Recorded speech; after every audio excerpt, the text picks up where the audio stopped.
I'm assuming this is something that comes out of FinServ. I'm wondering your thoughts on this, where legislation might be sourced, and is this an idea that Republicans can get behind?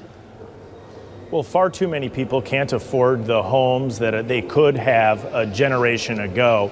As we have seen interest rates continue to stay high, mortgages are more difficult to get into, and we know we have a significant supply problem. I look forward to seeing the president's speech that he's previewing in that message when he's in Davos about exactly what his plan is. But I think it's across the board imperative that we work to make it more accessible for families to get into a home. I think the two key policies that we should be working on here on Capitol Hill are working on policies that reduce inflation so the Federal Reserve can bring down interest rates, and then working on increasing the housing supply. As we increase total supply, that is going to be our best tool to ultimately bring down costs. But for clarity, Congressman, would you support a bill banning institutional investors from buying single-family homes as outlined by the president? And can you give us any insight into whether or not this was a surprise? Was this dropped in Congress's lap, or was House Financial Services, for example, given a heads up beforehand? Well, there's been obviously a lot of discussion for a long time about whether or not institutional investors should be buying single-family homes and what the implications are into the broader cost structure across the country. The president, in his message moments ago, said he's going to provide additional details in a couple weeks. I look forward, like many others, to seeing exactly what that would look like. Again, to me, the biggest thing that we can be doing in Washington is reducing inflation to lower interest rates and working to increase total housing supply by removing, in particular, regulatory red tape. So I look forward to seeing the proposal, evaluating it when we do, but working broadly to make sure that we are working to make housing more affordable and accessible to families in the United States. Well, it sounds like you need to hear more, Congressman. What's this process going to look like? Because I'm assuming with the companies that we're seeing move here, from Blackstone on down that I mentioned, there's going to be a massive lobbying effort against this. Do you expect such a debate?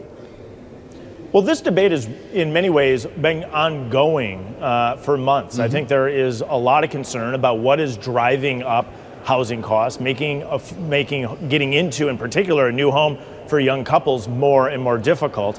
I think there's a lot of policies that have been on the table. The Financial Services Committee moved forward a housing package just before Christmas with broad bipartisan support, showing that even here in a period of time of hyper-partisanship, we're able to move legislation to bring down the cost of housing. I applaud the president for engaging in this space and look forward to seeing the proposal. Something else that we have our eyes on today in Congress is this vote on potentially extending the Affordable Care Act premium subsidies in your chamber. Yesterday, President Trump told House Republicans to be, quote, flexible on the Hyde Amendment, which has become a flashpoint in this debate. That's the policy barring federal funding for most abortions. Do you agree with the president that Republicans should be more flexible when it comes to the Hyde Amendment?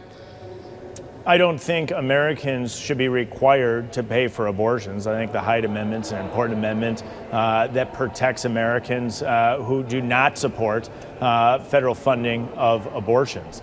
That said, I think there's a big opportunity to make sure that we're lowering the cost of health care for all Americans. And that's what's so important here. So many Americans can't afford and utilize the health insurance, even if they have health insurance. There's a lot of proposals on the table. Republicans have moved forward with a number of them, things such as PBM reform, that we should be working collectively together. Yet we often are seeing just really aggressive positions from Democrats on this position that's making it difficult to find that broad common ground that I think does exist in many ways to lower the cost of health care for all Americans.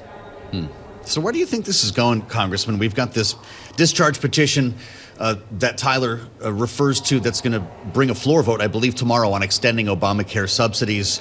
There is not a companion bill in the Senate. Is this just a show vote, or is this the beginning of a renewed effort to find a bridge to a different plan? A discharge petition is really a blunt force instrument to force a debate on any given topic.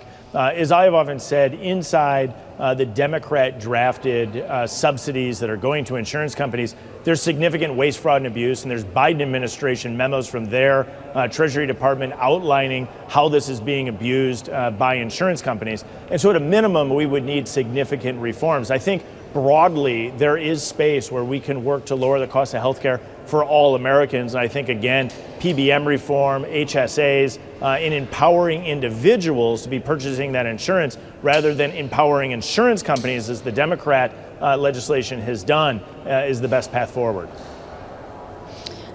In the final minute we have you, Congressman, do we have any insight into when President Trump's State of the Union address is going to happen? Is it on track for the end of February as we get some previews from him in his post today? I don't have the scheduling in front of me, but I would assume that it will be in that time frame. That's when it's historically been. And this is a great opportunity for the president to come to Capitol Hill, not only to explain to the American people in clear terms what we have already accomplished and how Americans will see more income in their paychecks as a result of the one big beautiful bill and the tax reductions, about the success we've had at securing the border, but also about the work that we still need to do yet this year and some of the heavy lifts that we have in front of us to continue to get this country back on track.